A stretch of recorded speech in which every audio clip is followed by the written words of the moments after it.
إن الحمد لله نحمده ونستعينه ونستغفره ونعوذ بالله من شرور أنفسنا ومن سيئات أعمالنا من يهده الله فلا مضل له ومن يضلل فلا هادي له وأشهد أن لا إله إلا الله وحده لا شريك له وأشهد أن محمدا عبده ورسوله أما بعد فإن خير الحديث كتاب الله وخير الهدي هدي محمد صلى الله عليه وعلى آله وسلم وشر الأمور محدثاتها وكل محدثة بدعة وكل بدعة ضلالة وكل ضلالة في النار. قال الله تبارك وتعالى اهدنا الصراط المستقيم.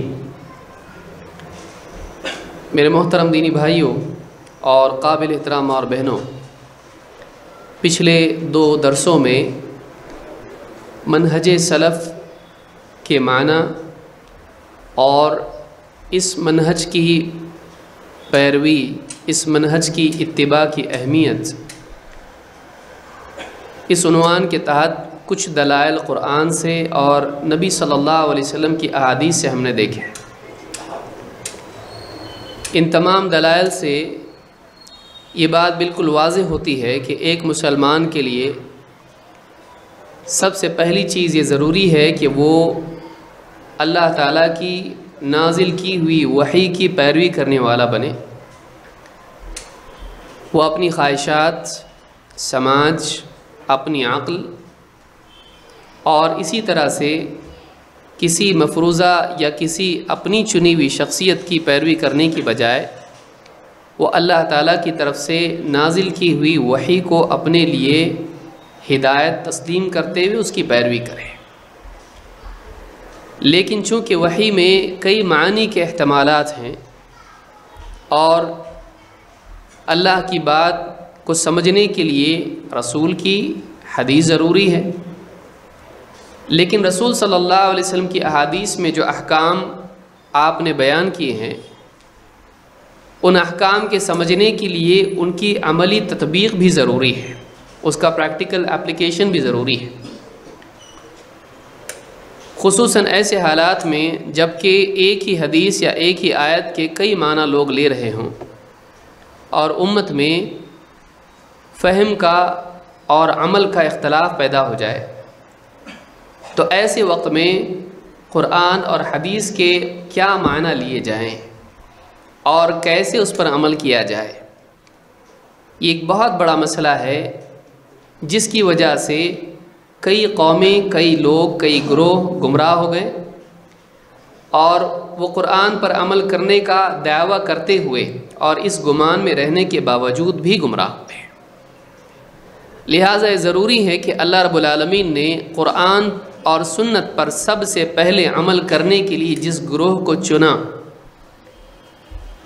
جن کو ہم صحابہ کہتے ہیں، اس گروہ کو دیکھا جائے کہ انہوں نے اللہ کی کتاب اور نبی صلی اللہ علیہ وسلم کی خطاب کو کیسے سمجھا اور کیسے اس پر عمل کیا.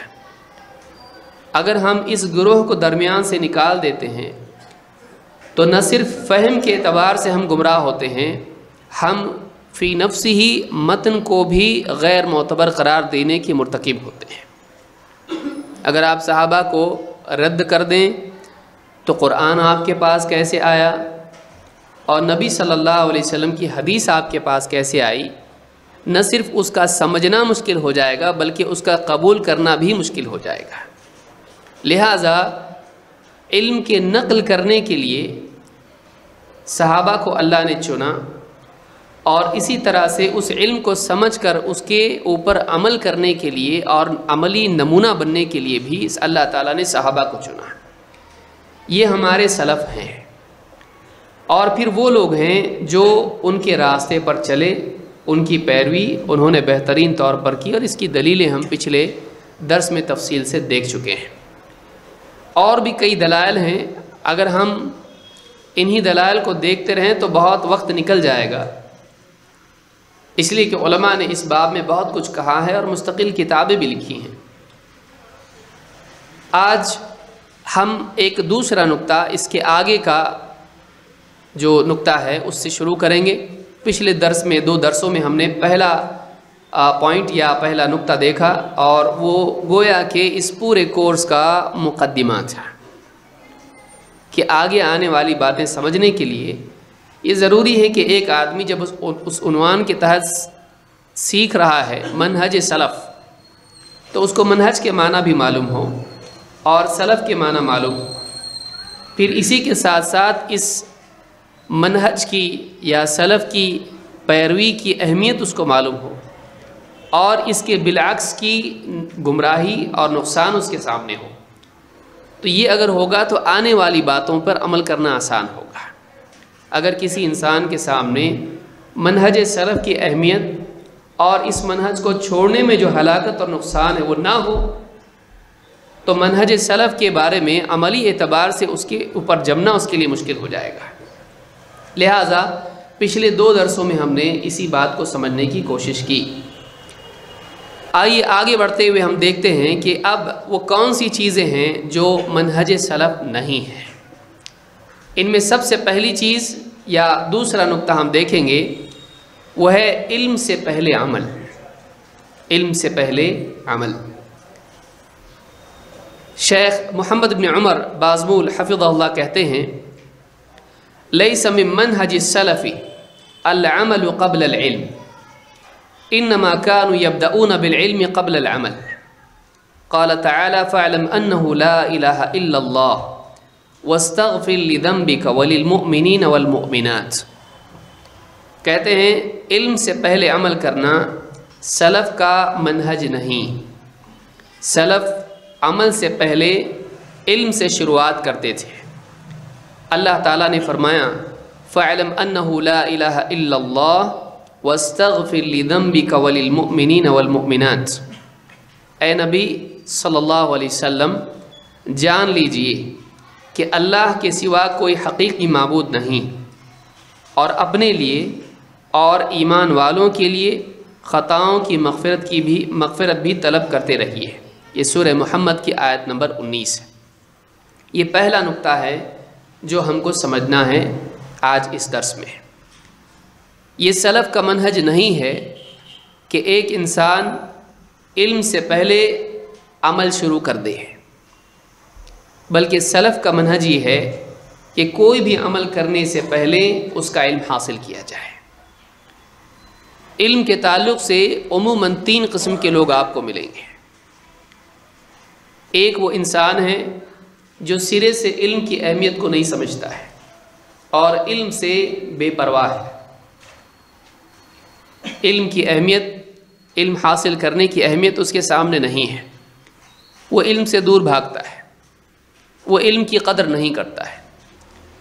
دوسرا وہ آدمی ہے جو علم کی اہمیت کو سمجھتا ہے لیکن طلب علم کے اعتبار سے سستی دکھاتا ہے، وہ علمی حلقوں میں نہیں آتا اور دین کا بنیادی علم اس کے پاس نہیں ہے، لیکن پھر بھی وہ لاپرواہی میں مبتلا ہو کر علم حاصل کرنے سے دور رہتا ہے۔ وہ اپنی اس کوتاہی کو جانتا ہے، مانتا ہے، لیکن نفس کی وجہ سے اور دنیاوی مشغولیت کی وجہ سے یا کسی اور سستی اور عذر کی وجہ سے وہ علم حاصل نہیں کرتا ہے۔ تو اگرچہ وہ علم کی اہمیت کو سمجھتا ہے لیکن طلب علم کی کوشش میں وہ پیچھے ہے یا لاپرواہ ہے یا اس میں کوتاہی کرتا ہے۔ تیسرا طبقہ وہ ہے جس کے پاس فرض علم ہے، جتنا علم حاصل کرنا چاہیے وہ ہے، لیکن اس کے بعد وہ اسی علم پر قناعت کر لیتا ہے۔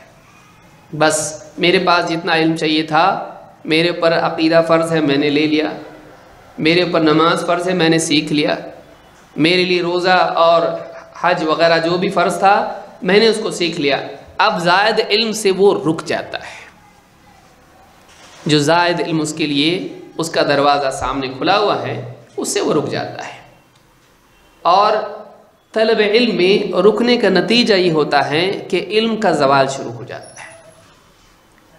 چوتھا طبقہ جو اہل حق کا طبقہ ہے، جو کمال درجے میں صراط مستقیم پر قائم ہیں، یہ وہ لوگ ہیں جو علم کی قدر کرتے ہیں، علم کے طلب کرنے میں کوشش کرتے ہیں، کوتاہی نہیں کرتے ہیں، اور ان کے پاس اپنی ضرورت کے بقدر علم حاصل ہونے کے بعد بھی وہ علم کی طلب میں مسلسل لگے رہتے ہیں، چاہے تھوڑا کیوں نہ ہو، وہ علم حاصل کرنا چھوڑتے نہیں ہیں۔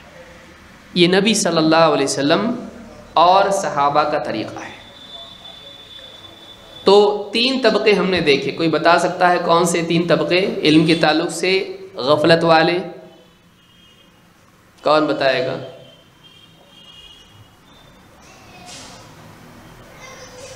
ٹھیک ہے، جس نے سنا وہ بتائے۔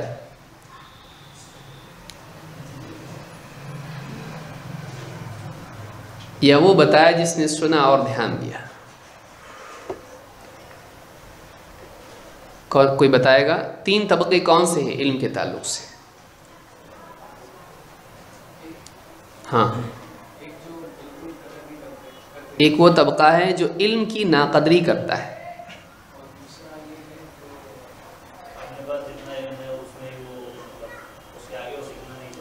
یہ تیسرا طبقہ ہے جس کے پاس اپنی ضرورت کا علم ہے لیکن اس کے بعد وہ رک جاتا ہے اور علم حاصل نہیں کرتا ہے۔ اور درمیانی طبقہ ایک ہے، وہ کون سا ہے؟ وہ علم کی اہمیت جانتا ہے لیکن مصروفیت کا بہانہ کر کے یا سستی کی وجہ سے وہ علم کی کوشش میں نہیں لگتا ہے۔ علم کی قدر دل میں ہے، ہاں بھائی علم چاہیے، لیکن علم کے لیے کوشش بھی تو کرنی پڑتی ہے۔ جیسے یحییٰ ابن ابی کثیر کا قول امام مسلم نے اپنی صحیح میں نقل کیا ہے، کہتے ہیں لا یستطاع العلم براحت الجسم، لا یستطاع العلم براحت الجسم، کہتے ہیں لا یستطاع العلم براحت الجسم۔ یحییٰ ابن ابی کثیر، یحییٰ ابن ابی کثیر ہیں، یہ راوی ہیں حدیث کے۔ صحیح مسلم میں امام مسلم نے ان کا قول ذکر کیا ہے، کہتے ہیں کہ علم حاصل نہیں کیا جاتا ہے، لا یستطاع العلم براحت الجسم، جسم کی راحت کے ساتھ۔ آپ کے جسم کو راحت بھی ملے، آپ ایک دم آرام میں بھی رہیں اور آپ کو علم بھی ملے، ایسا نہیں ہوتا ہے۔ یہ خصوصاً اس دور کو سامنے رکھ کے دیکھیے جس میں ایک حدیث کے لیے کئی دنوں کا بلکہ کئی مہینوں کا بھی سفر کرنا پڑتا تھا، اور اس زمانے میں سواریاں ویسی نہیں تھی جیسے آج، بلکہ اونٹ پر، گھوڑے پر یا پیدل آدمی کو سفر کرنا پڑتا تھا، اور ریگستانوں میں سے سفر کرنا پڑتا تھا، سردی گرمی بارش میں آدمی کو سفر کرنا پڑتا تھا، عمر کے ایسے طبقے، ایسے یعنی حصے میں سفر کرنا پڑتا تھا جبکہ آدمی کا جسم کمزور ہوتا ہے، 40-50 سال کے بعد بھی وہ لوگ سفر کرتے تھے۔ تو کہتے ہیں کہ علم جسم کی راحت کے ساتھ حاصل نہیں کیا جاتا ہے۔ آج حالانکہ آپ دیکھیں گے زمانہ بالکل بدل گیا ہے، اور علم کے لیے وہ مشقت آج نہیں ہے جو پہلے تھی، لیکن پھر بھی معاملہ اتنا الٹا ہو چکا ہے کہ اس زمانے میں علم کے حصول کے لیے بہت مشقت اور بہت مشکلات تھی، لیکن علم کی کوشش بہت زیادہ تھی۔ آج معاملہ کیا ہو گیا ہے؟ الٹا ہے۔ علم کے حصول کے لیے آسانیاں ہیں، لیکن آدمی کی غفلت اور سستی کی وجہ سے آدمی علم کی حاصل کرنے میں کوشش میں بالکل سست پڑا ہوا ہے۔ یہ ان میں اور ہم میں فرق ہے۔ تو یہاں پر 3 طبقے ہم نے دیکھے، چوتھا طبقہ وہ ہے کہ جس کے پاس علم ہے اپنی ضرورت کے بقدر، لیکن پھر بھی وہ علم حاصل کرنے میں لگا رہتا ہے، اس لیے کہ علم کا طلب کرنا اپنی ذات میں خود ایک تعبدی امر ہے۔ علم حاصل کرنا خود ایک عبادت ہے۔ کیوں؟ اس لیے کہ اس کا حکم اللہ تعالیٰ نے دیا ہے۔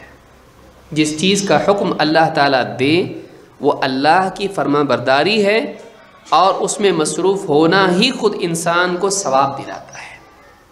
اس پر عمل کرنا، اس حکم کو پورا کرنا خود ایک انسان کو اللہ تعالیٰ کا فرما بردار اور مقرب بناتا ہے۔ لہٰذا علم میں لگنا، طلب علم میں مصروف ہونا، اس کے اپنے فوائد ہیں، اس کے اپنے ثمرات ہیں، لیکن وہ اپنی ذات میں خود ایک خیر ہے، اور اگر یہ خیر نہیں ہوتا تو اللہ تعالیٰ اس کا حکم اپنے نبی کو نہیں دیتا۔ اگر وہ شان سے کمتر چیز ہوتی تو نبی کی شان سے بڑھ کے کس کی شان ہے بندوں میں؟ اللہ تعالیٰ نبی کو حکم نہیں دیتا۔ اسی لیے آپ دیکھیں گے کہ یہاں پر شیخ نے بطور استدلال ذکر کیا، کہا کہ اللہ تعالیٰ نے فرمایا، کہتے ہیں علم سے پہلے عمل کرنا سلف کا منہج نہیں۔ ایک تو ہم نے یہ دیکھا کہ علم کے بارے میں یہ لوگ ہیں، ایک وہ جو علم کے بارے میں ناقدری کرتا ہے، ضرورت نہیں، یہ سرے سے جاہل آدمی ہے، اتنا جاہل کہ علم کی بھی اہمیت اس کو نہیں، علم دین کی اہمیت۔ دوسرا وہ آدمی جو کوتاہی کرتا ہے۔ تیسرا وہ آدمی جو علم حاصل کرنے کے بعد ایک وقت کے بعد رک جاتا ہے، بس اب بہت ہو گیا، بہت علم حاصل کیا، اب نہیں، میرے پاس بہت ہے، تمہارے پاس اتنا نہیں جتنا میرے پاس ہے، اب وہ رک گیا۔ وہ رکنا زوال کی شروعات ہوتا ہے۔ یہ آپ کو مال میں آسانی سے سمجھ میں آئے گا۔ ایک آدمی نے کما لیا، اب بولتا بس اب تجارت وغیرہ سب چھوڑ دیا، اب کچھ نہیں کماؤں گا، گھٹنا شروع ہو جاتا ہے۔ آدمی دھیرے دھیرے یادداشت کمزور ہوتی ہے، دھیرے دھیرے علم میں مصروف نہ ہونے کی وجہ سے چیزیں بھولنا شروع ہو جاتا ہے۔ علم کی مصروفیت علم کو تازہ رکھتی ہے۔ تو یہ ایک تو یہ لوگ ہیں۔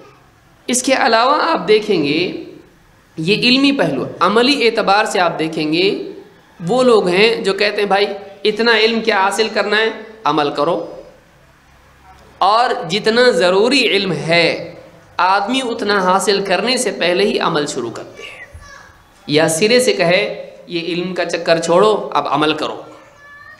سلف کا یہ طریقہ نہیں ہے کہ علم کی ناقدری کی جائے یا کسی بھی معاملے میں بقدر ضرورت علم حاصل کرنے سے پہلے عمل کیا جائے، یہ سلف کا طریقہ نہیں ہے۔ سلف یہ کرتے تھے کہ کسی بھی معاملے میں جتنا علم چاہیے اتنا حاصل کرتے، اس کے بعد عمل کرتے تھے۔ اور یہ ایک ایسی چیز ہے کہ جس کو آپ دنیوی معاملات میں بھی سمجھ سکتے ہیں، یہ کوئی ایسی بہت مشکل بات نہیں کہ جو سمجھنا آدمی کے لیے ممکن نہ ہو۔ ایک انسان کے لیے ضروری ہے کہ وہ کسی بھی میدان میں قدم رکھے تو اس معاملے سے متعلق ضروری علم اس کے پاس ہو۔ اگر ادھورے علم کے ساتھ اس میں قدم رکھے گا بہت ممکن ہے نقصان ہو، ہلاکت بھی ہو سکتی ہے، چاہے وہ میڈیسن کا میدان ہو، چاہے وہ کسی مشینری کا معاملہ ہو، چاہے وہ ڈرائیونگ ہو۔ اگر آدمی ڈرائیونگ پوری سیکھے بغیر آدمی گاڑی چلانے کے لیے راستے پر نکل جائے وہ اپنی اور دوسروں کی ہلاکت کا ذریعہ بنے گا۔ اسی طرح سے ایک آدمی اگر طب میں، میڈیسن میں، آپریشن میں اگر آدمی ادھورے علم کے ساتھ قدم رکھے وہ مریض کے لیے نقصان کا ذریعہ بن سکتا ہے۔ اور اس طرح سے آپ سارے میدانوں میں دیکھ سکتے ہیں۔ جب دنیا میدانوں میں نقصان اس میں ہو سکتا ہے اور بہت بڑی ہلاکت ہو سکتی ہے تو دین کے میدان میں اس سے بھی زیادہ بڑی ہلاکت ہو سکتی ہے، اس لیے کہ دین کے میدان کی ہلاکت نہ صرف دنیا میں ہوتی ہے بلکہ اس کی ہلاکت آخرت تک بھی جاتی ہے، کہ ایک انسان کسی کی گمراہی کا ذریعہ بن سکتا ہے اور اس اعتبار سے خود بھی گمراہ ہو اور دوسروں کو بھی گمراہ کرے، آخرت کی ہلاکت اس سے زیادہ بڑھ کے ہو سکتی ہے دنیا کے نقصان کے مقابلے میں۔ لہٰذا ایک آدمی کو چاہیے کہ چاہے وہ عبادت کے میدان میں قدم رکھے یا تجارت اور معاملات کے میدان میں قدم رکھے یا لوگوں کی رہبری اور دعوت کے میدان میں قدم رکھے، اس کو چاہیے کہ وہ ضروری علم حاصل کیے بغیر قدم نہ رکھے۔ یہاں میں جو لفظ استعمال کر رہا ہوں وہ ضروری علم، یہ نہیں کہ آپ سارا علم حاصل کر لیں اور پھر اس کے بعد آپ نماز پڑھیں، سارا علم آپ کے پاس اگر نہیں ہے تو آپ دعوت نہیں دے سکتے، ایسا نہیں ہے۔ لیکن کسی بھی معاملے میں جتنا علم چاہیے اگر آپ کو اتنا علم نہیں ہے، ظاہر بات ہے آپ قدم رکھیں گے تو آپ کو نقصان ہوگا۔ لہٰذا سلف کا طریقہ اس میں یہ ہے کہ وہ علم اور عمل دونوں کو جمع کرتے تھے، اور کبھی وہ ایسا نہیں کرتے تھے کہ جو عمل کر رہے ہیں اس کا علم ان کے پاس نہ ہو، ایسا نہیں کرتے تھے۔ تو یہاں پر کہا کہ فَاعْلَمْ أَنَّهُ لَا إِلَهَ إِلَّا اللَّهُ، اللہ تعالیٰ نے اپنے نبی سے کہا اے نبی آپ جان لیجئے کہ اللہ کے سوا کوئی عبادت کے لائق نہیں، وَاسْتَغْفِرْ لِذَنبِكَ، اور اپنے لیے گناہوں کی مغفرت طلب کریں، وَلِلْمُؤْمِنِينَ وَالْمُؤْمِنَاتِ، اور ایمان والے مردوں کے لیے بھی اور ایمان والی عورتوں کے لیے بھی۔ نبی کریم صلی اللہ علیہ وسلم اور دوسرے بندوں میں فرق یہ ہے کہ آپ صلی اللہ علیہ وسلم کا پیمانہ معاملہ اللہ کے پاس الگ ہے اور عام بندوں کا الگ ہے۔ جن معاملات میں عام بندوں کو تنبیہ نہیں کی جاتی ہے ان معاملات میں انبیاء کو بھی تنبیہ کی جاتی، اس لیے کہ ان کا مقام بہت اونچا ہوتا ہے۔ جو چیز عام لوگوں کے لیے کوئی مواخذے والی نہیں ہے، کوئی ڈانٹ اور کوئی تنبیہ والی نہیں ہے، اس پر بھی انبیاء کو اللہ تعالیٰ کی طرف سے عتاب یا تنبیہ ہوتی ہے۔ بعض اوقات اجتہادی معاملات میں آپ دیکھیں گے کہ ایک مجتہد جب اجتہاد کرتا ہے تو اس کے اجتہاد میں خطا ہونے کے باوجود اس کو ایک اجر ملتا ہے، لیکن انبیاء کو اجتہاد میں بھی اللہ کی طرف سے تنبیہ کی جاتی ہے، اور اس کی کئی مثالیں ہیں جس کو میں اب فی الوقت بتانا مناسب نہیں سمجھتا ہوں۔ چاہے بدر کے قیدیوں کا معاملہ ہو، ان کا فدیہ لے کر چھوڑنا ہو، یا اسی طرح سے عبداللہ ابن ام مکتوم کے مقابلے میں مشرکین سرداروں کو ترجیح دے کر ان کو دعوت دینے کا معاملہ ہو، یا اسی طرح سے کئی اور معاملات ہوں، انبیاء جب اجتہاد کرتے ہیں تو بعض اوقات اللہ تعالیٰ اس پر بھی ان کو تنبیہ کرتا ہے۔ تو گویا کہ انبیاء اس کو بھی اپنی تقصیر شمار کرتے ہیں، اور بعض اوقات ایسے معاملات جس میں کوئی پکڑ نہیں ہے، وہ کوئی گناہ نہیں ہے، ایسے معاملات میں بھی انبیاء اپنے آپ کو اللہ کے نزدیک مقصر مان کر چلتے ہیں۔ لہٰذا اللہ تعالیٰ نے فرمایا اے نبی آپ اپنے لیے بھی استغفار کرتے رہیں، اور اللہ کے جو دوسرے مومن بندے ہیں یا بندیاں ہیں ان کے لیے بھی استغفار کرتے رہیں۔ وَاسْتَغْفِرْ لِذَنبِكَ وَلِلْمُؤْمِنِينَ وَالْمُؤْمِنَاتِ۔ اس سلسلے میں آئیے دیکھتے ہیں علم کی اہمیت، اور جو نقطہ ہم نے دیکھا کہ عمل سے پہلے علم حاصل کرنا چاہیے، سلف سے اس بارے میں کیا اقوال آئے ہیں اور علماء نے کیا اس بارے میں کہا ہے۔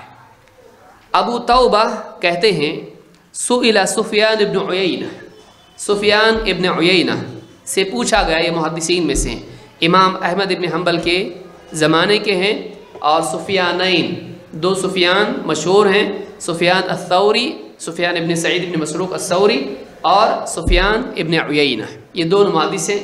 سفیان ابن عیینہ حکمت کی باتیں کرنے کے لیے مشہور ہیں اور معروف ہیں۔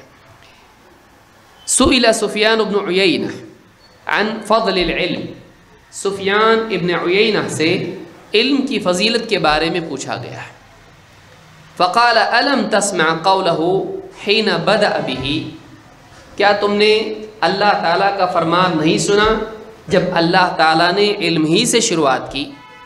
اللہ تعالیٰ نے فرمایا فَاعْلَمْ أَنَّهُ لَا إِلَهَ إِلَّا اللَّهُ، اے نبی آپ جان لیجئے کہ اللہ کے سوا کوئی عبادت کے لائق نہیں ہے۔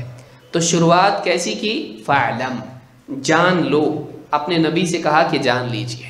فَاعْلَمْ أَنَّهُ لَا إِلَهَ إِلَّا اللَّهُ ثُمَّ أَمَرَهُ بِالْعَمَلِ بَعْدَ ذَلِكَ، پھر اس کے بعد اللہ تعالیٰ نے علم کے بعد عمل کا حکم دیا، تو فرمایا وَاسْتَغْفِرْ لِذَنبِكَ وَلِلْمُؤْمِنِينَ وَالْمُؤْمِنَاتِ، اور استغفار کیجئے اپنے لیے بھی اور ایمان والے مومن مرد اور عورتوں کے لیے بھی۔ امام سفیان ابن عیینہ نے اس آیت سے استدلال کیا اس بات پر کہ اللہ تعالیٰ نے عمل سے پہلے علم کا حکم دیا، اس لیے کہ اس آیت میں دو چیزوں کا بیان ہے، جان لو اور استغفار کرو۔ آپ جانتے ہیں کہ استغفار کرنا یہ عمل ہے، لیکن اس سے پہلے اللہ تعالیٰ نے علم حاصل کرنے کا حکم دیا ہے۔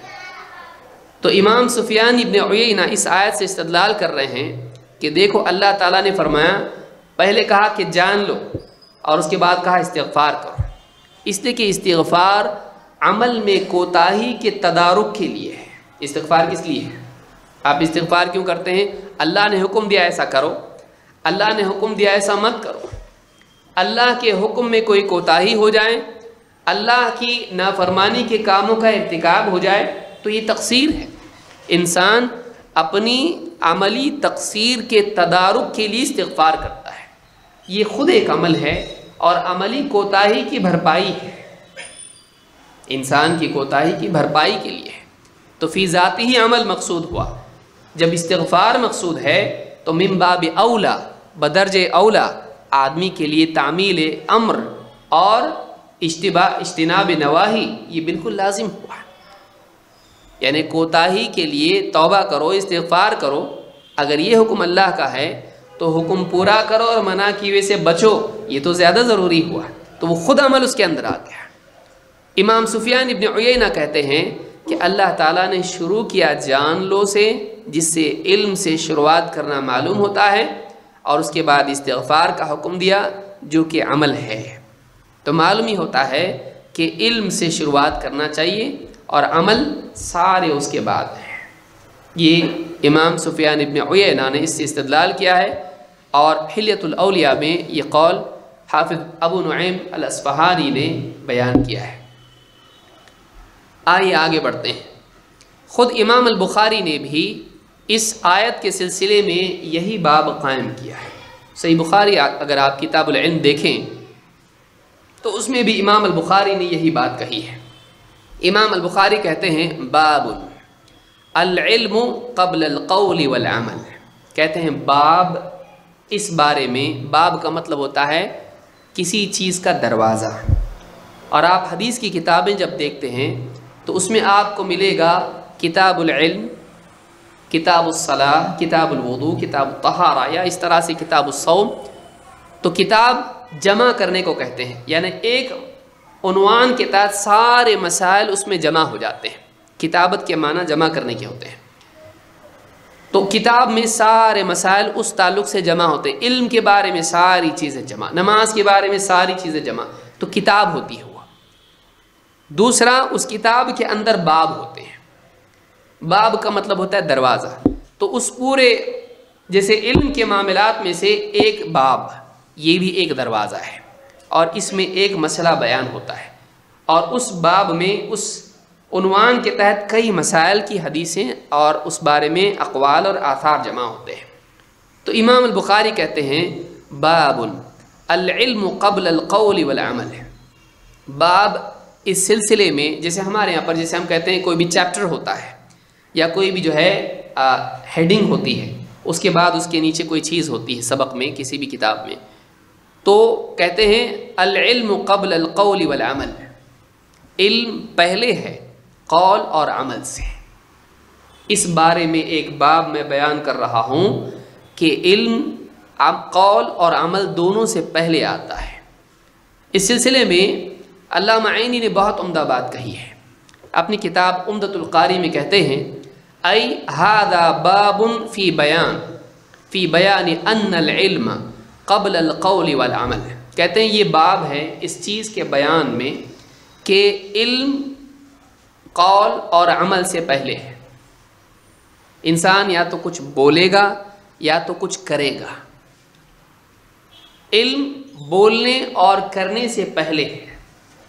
کہتے ہیں اراد ان الشیء یعلم اولا ثم یقال ویعمل به، کہتے ہیں امام بخاری کی مراد اس سے یہ ہے، ان کا مقصد یہ کہنے میں یہ ہے کہ کسی بھی چیز کا علم انسان کو پہلے ہوتا ہے، پھر آدمی اس کے بارے میں بولتا ہے یا اس پر عمل کرتا ہے۔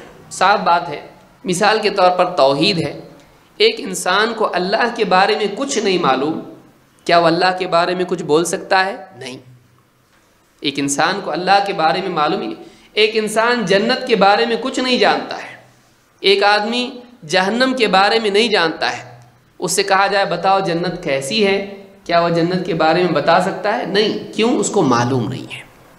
تو قول سے پہلے علم ہونا چاہیے۔ اسی طرح سے ایک آدمی نماز پڑھنا چاہتا ہے یا اس سے پہلے طہارت اختیار کرنا چاہتا ہے، وضو یا غسل کرنا چاہتا ہے، اگر اس کو معلوم نہیں ہے تو کیا وہ غسل کر سکتا ہے؟ کیا وہ وضو کر سکتا ہے؟ کیا وہ نماز پڑھ سکتا ہے؟ نہیں۔ کیوں؟ اس لیے کہ اس کو معلوم نہیں ہے کہ کیسے عمل کیا جائے۔ تو کچھ کہنے سے پہلے یا کچھ عمل کرنے سے پہلے انسان کو چاہیے کہ اس کے پاس اس بات کے بارے میں یا اس عمل کے بارے میں علم ہو۔ یہ امام البخاری کہنا چاہ رہے ہیں، کہتے ہیں فالعلم مقدم علیہما بالذات،